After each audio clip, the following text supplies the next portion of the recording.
Hey everybody, happy Friday. Soon I'm starting some online workshops about flipped learning. COVID-19's really thrown a wrench into the schedule for the next semester. We have some traveling English camps as well as some online lessons, which I will conduct about flipped learning. And it's caused me to reflect about my experience using flipped learning with the last 6 month program. The first thing that I remember was when I produced my first lecture video. I was so happy. Do you know that feeling you get when you create something new and you're just so excited about it and you think, oh man, there's nothing wrong about this. This is amazing. So I show it to my supervisor, and fortunately, she was more than willing to shit on my dreams. And by that, I mean provide constructive and helpful feedback. So she watched the video. It was a little bit long, maybe 12 minutes. And her most pressing and important feedback was, what will the trainees do? What is their task during the flipped video? And I look at her a little bit puzzled, like, what are you talking about? This is the task. You just saw it.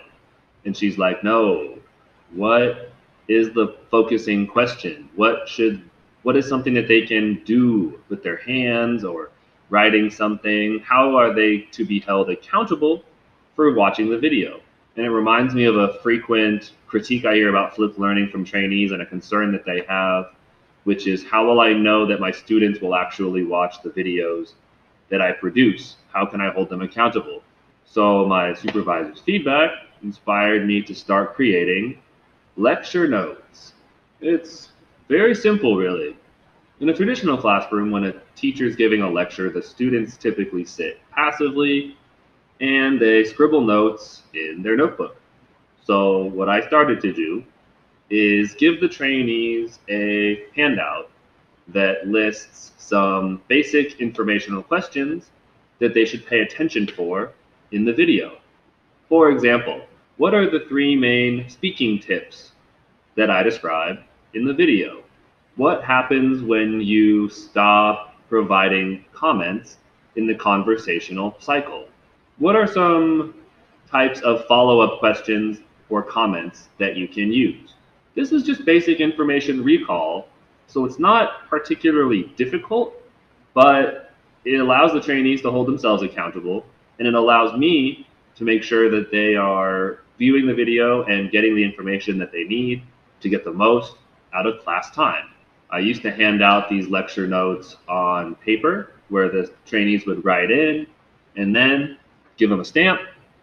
But later, I evolved to deliver the lecture notes on Google Forms or a program called Edpuzzle. And a benefit to the technological side of lecture notes was that I always got real time feedback on whether the trainees were watching my videos and whether or not they were getting the same ideas out of the videos. By having to type and submit their responses to the lecture questions, they had to demonstrate to me before class time that they absorbed the basic messages and takeaways of the lecture video. So this is just one idea, one tip that I have when preparing flipped lessons is to give the students something to hold them accountable, something to focus on when they watch the video.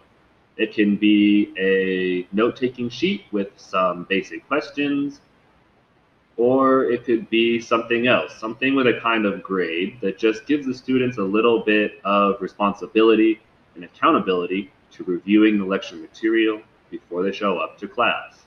Thank you, everybody. Appreciate you for listening. And until next time, this is Ian from Banchan Warrior, asking you to live wonderfully and always bring your best.